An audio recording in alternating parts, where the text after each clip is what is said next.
மகர ராசிக்காரர்களுக்கு இந்த சனி பயிற்சியில் எந்த மாதிரியான நன்மைகள் இருக்கும், எந்த மாதிரியான தீமைகள்? மகரம் பார்த்தீங்கன்னா கடந்த 7.5 வருஷம் சனி பகவான் அவங்களோட ராசியாதிபதி வறுத்து எடுத்தான் அப்படின்னு சொல்ல நிறைய மகரம் வீடை விட்டுச்சு, அதே மாதிரி செய்யக்கூடிய தொழிலை விட்டுச்சு. சனி காதலை கொடுக்க போதில்ல, உனக்கு எல்லாம் வயசு உனக்கு லவ் பண்ணணும்னு தோணுச்சுன்னா நீ லவ் பண்ணு, நான் உனக்கு எடுக்க மாட்டேன்ப்பா அப்படின்றது. இவர்களுக்கு எந்த மாதிரியான வழிபாடுகள் மேற்கொண்டா இவர்கள் சிறப்பாக இருப்பாங்க? மகரம் பார்த்தீங்கன்னா ராசி அதிபன் சனி, சிவனை தான் கும்பிடணும். சிவ வழிபாடு, சனிக்கு கடவுள் யாரு? சிவன். கண்டிப்பாக. இவர்களுடைய இல்லற வாழ்க்கை அப்படின்றது எப்படி இருக்கும்? அவர்களுடைய குழந்தைகளுடைய படிப்பு எப்படி இருக்கும்? மகரம் பார்த்தீங்கன்னா பொதுவாகவே குழந்தைங்க இவங்களுக்கு ரொம்ப சப்போர்ட்டிவாக இருப்பாங்க இந்த காலகட்டம்.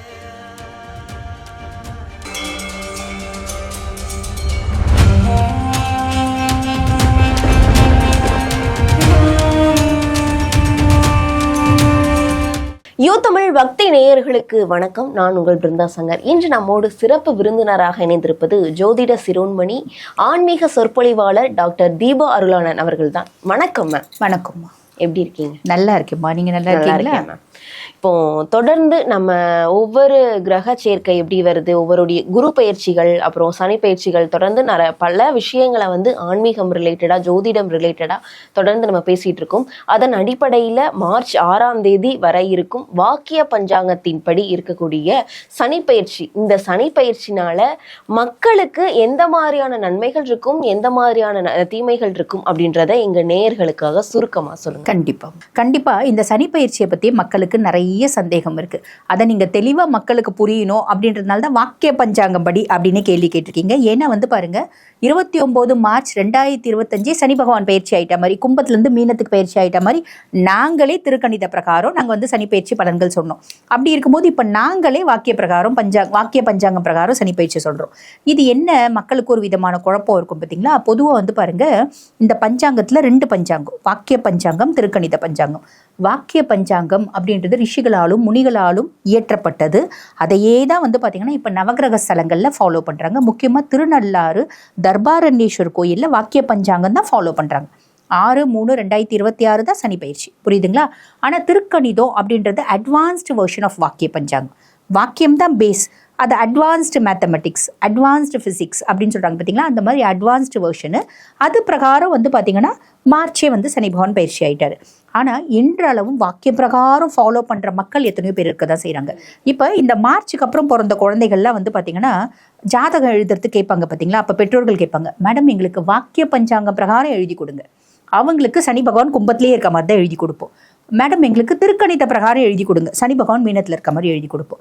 அப்போ என்ன பார்த்தீங்கன்னா காலம் மாறுச்சு அப்படின்னாலும் இன்றளவும் வாக்கியத்தை ஃபாலோ பண்ணுறவங்க இருக்காங்க. அவங்களுக்கு இந்த பதிவு அப்படின்றது கரெக்டாக இருக்கும். மகர ராசிக்காரர்களுக்கு இந்த சனி பயிற்சியில் எந்த மாதிரியான நன்மைகள் இருக்கும், எந்த மாதிரியான தீமைகள்? மகரம் பார்த்தீங்கன்னா கடந்த 7.5 வருஷம் சனி பகவான் அவங்களோட ராசியாதிபதி வறுத்து எடுத்தான் அப்படின்னு சொல்ல நிறைய மகரம் வீடை விட்டுச்சு, அதே மாதிரி செய்யக்கூடிய தொழிலை விட்டுச்சு, அதே மாதிரி வேலையை விட்டு தூக்கப்பட்டுச்சு. அதுக்கும் மேலே பிள்ளைங்களால் அவமானப்பட்டவங்க, அசிங்கப்பட்டவங்க ரொம்ப ஜாஸ்தின்லாம். உடல் சார்ந்த உபாதைகள்னால படுக்கையான மகரமும் உண்டு. அவங்களோட ராசி அதிபனே அடப்போங்க சனினாலே எங்களுக்கு பிடிக்காம போயிடுச்சு அப்படின்னு சொன்ன மகரத்தை கூட நாங்கள் பார்த்துருக்கோம். ஜாதகம் பார்க்க வரும்போது ரொம்ப புலங்குவாங்க. நான் சொல்லுவேன், வெயிட் பண்ணுங்க, உங்கள் ராசி அதிபன் கண்டிப்பாக கெடுக்க மாட்டேன்னா, அடப்போங்க மேடம், எல்லாத்தையும் கெடுத்து முட்டுட்டா இன்னொன்று அப்படிம்பாங்க. அப்படிப்பட்ட மகரம் இப்போ சனி பார்த்தீங்கன்னா மீனத்தில் பயிற்சி ஆகி இருக்கிறது. இவங்களுக்கு பார்த்தீங்கன்னா சகாய சனி அப்படின்ற ரேஞ்சுக்கு வராருமா. சகாய சனி அப்படின்னா பேர்லேயே இருக்குது பார்த்தீங்களாம்மா. சகாயம் அப்படின்னா ஹெல்ப். எல்லா விதத்துலையும் நான் உனக்கு ஹெல்ப் பண்ண போகிறேன். உனக்கு என்ன வேணும், வேலையில் பிரச்சனையாக நான் ஹெல்ப் பண்ணுறேன், உனக்கு குடும்பத்தில் பிரச்சனையாக நான் ஹெல்ப் பண்ணுறேன், உனக்கு ஒரு ரிலேஷன்ஷிப்பில் பிரச்சனையாக நான் ஹெல்ப் பண்ணுறேன், சமுதாயத்தில் பிரச்சனையாக நான் ஹெல்ப் பண்ணுறேன். எல்லா விதத்துலையும் ஹெல்ப் பண்ணக்கூடிய பொசிஷனில் சனி இருக்கார். சனியே ஹெல்ப் பண்ணக்கூடிய பொசிஷன், உங்கள் ராசியாதிபனே ஹெல்ப் பண்ணக்கூடிய பொசிஷன். கவலைப்படணுன்றது 100% அவசியம் உண்டுமா. இன்ஃபேக்ட் பாருங்கள், இந்த சனி பயிற்சி ஃபஸ்ட்டு சூப்பர் டூப்பராக இருக்கிறது ரிஷபத்துக்கு, 2வது துலாம், 3வது மகரம் அப்படின்னு தான் சொல்லணும். இவங்களுக்கு பார்த்தீங்கன்னா லார்ட் ஆஃப் 1 and 2. இவங்க சுயஸ்தானத்துக்கும் அவன் தான் அதிபன், 2ஆம் பாவம் தன குடும்ப வாக்குஸ்தானத்துக்கும் அவன் தான் அதிபன். அவன் 3ஆம் பாவத்தில் உட்கார்ந்துட்டு இருக்கும்போது எல்லா விதத்துலையும் உனக்கு சப்போர்ட்டிவாக இருப்பார். நீ மகரம்மா, நீ கவலையப்படாது, வெயிட் பண்ணு அப்படின்னு சொல்லிக்கலாம். அதுக்கும் மேலே சனியினோட பார்வை 5, 9, 12ஆம் பாவத்தை பார்க்குறாருமா. 5ஆம் பாவம் நிறைய மகர ராசி என்பவர்களுக்கு காதல் வரும். சனி காதலை கொடுக்க போதில்ல, உனக்கு எல்லாம் வயசு உனக்கு லவ் பண்ணணும்னு தோணுச்சுன்னா நீ லவ் பண்ணு, நான் உனக்கு எடுக்க மாட்டேன்ப்பா அப்படின்றது. குழந்தை பிராப்தம் அப்படின்றது கிடைக்குமா. பூர்வீக சொத்து ஏதாவது இருக்குது அப்படின்னா கைக்கு வரும். கோர்ட்டில் கேஸில் இருக்குது, ஜட்ஜ்மெண்ட் ஃபேவராக வரும். அப்பா சப்போர்ட்டிவாக இருப்பார். வெளிநாடு போய் ஹையர் ஸ்டடீஸ் படிக்கிறதுக்கான பிராப்தம், வெளிநாடு டூர் போகிறதுக்கான பிராப்தம், வெளிநாடு ஆன்மீக சுற்றுலா போகிறதுக்கான பிராப்தம், ஒரு ஸ்திர சொத்து அப்படின்றது வாங்குறதுக்கான பிராப்தம். பொதுவாகவே மகரத்துக்கு வந்து பார்த்திங்கன்னா இந்த யூஸ்டு ப்ராப்பர்ட்டிஸ் ரொம்ப பிடிக்கும். செகண்ட் ஹேண்ட் ஃப்ளாட் வாங்குறது, செகண்ட் ஹேண்ட் வந்து வண்டி வாங்குறது. அப்போ செகண்ட் ஹேண்ட் தான் வாங்குவாங்களா, புதுசு வாங்க மாட்டாங்களா? அப்படி இல்லைம்மா, நிறைய மகரம் சொந்தமாக வீடு, வாசல், தோப்பு, துறவு, சொத்து பத்து, பிள்ளைங்களை வெளிநாடு அமைச்சு படிக்க வைக்கிறது, பிள்ளைங்களுக்கு நகை நட்டு வாங்குறது, ஏதோ ஒரு சின்ன ரெஜிஸ்ட்ரேஷன் அப்படின்றது கண்டிப்பாக செய்வாங்க அப்படின்றது நிதர்சனம் உண்மைமா. கண்டிப்பா மேம். இவர்களுடைய இல்லற வாழ்க்கை அப்படின்றது எப்படி இருக்கும்? அவர்களுடைய குழந்தைகளுடைய படிப்பு எப்படி இருக்கும்? மகரம் வந்து பார்த்திங்கன்னா பொதுவாகவே குழந்தைங்க இவங்களுக்கு வந்து ரொம்ப சப்போர்ட்டிவாக இருப்பாங்க இந்த காலகட்டம். 7 நாட்டு சனியில் என் குழந்தை தான் எனக்கு பெரிய தொல்லையாக இருந்துச்சு. இப்போ என் குழந்தை என்ன புரிஞ்சுக்கிச்சு.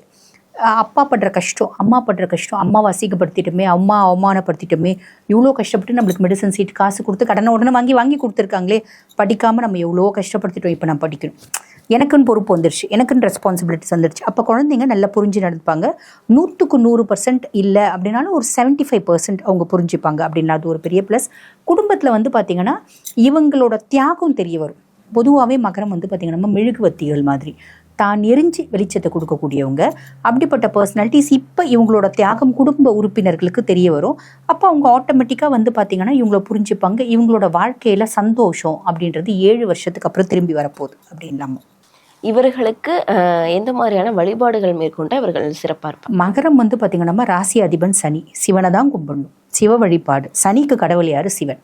சிவனை வழிபாடு பண்ணு, கண்டிப்பாக உனக்கு வந்து பார்த்திங்கன்னா நல்ல ஒரு சந்தோஷமான வாழ்க்கை எப்பயுமே இருக்கும் அப்படின்றது உண்மைமா. கண்டிப்பாக. இவர்களுக்கு 100க்கு எவ்வளோ மதிப்பெண் கொடுக்கும்? இவங்களுக்கு வந்து பார்த்திங்கன்னா 90% கொடுக்கலாமா. ஸ்டார் ரேட்டிங் அப்படின் போது 4.5 ஸ்டார்ஸ் கொடுக்கலாம். 1/6/2026 போது குரு பயிற்சி. குரு பயிற்சி ஆன உடனே அவரோட 9ஆம் பார்வை சனி மேலே படியுது. அப்போ சனி யார் யாருக்கெல்லாம் கெடுபலன்களை கொடுக்கணும்னு நினைக்கிறாரோ அமைதியாகிடுவா. அப்போ ஒரு பெருத்த ரிலீஃப் எங்களுக்கு வந்துடும்.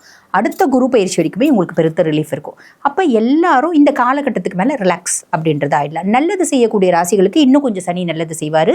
கெடுக்கணுன்ற ராசிகளுக்கு அமைதி ஆகிடுவார். அப்போ எல்லாருக்குமே அந்த காலகட்டம் நல்லா இருக்கும். கண்டிப்பாக மேம். தொடர்ந்து நம்ம ஒவ்வொரு ராசிக்காரர்களுக்கும் இந்த சனி பயிற்சி எப்படி இருக்குது அப்படின்றத பார்க்கலாம். கண்டிப்பாக. நன்றி மேம். நன்றி.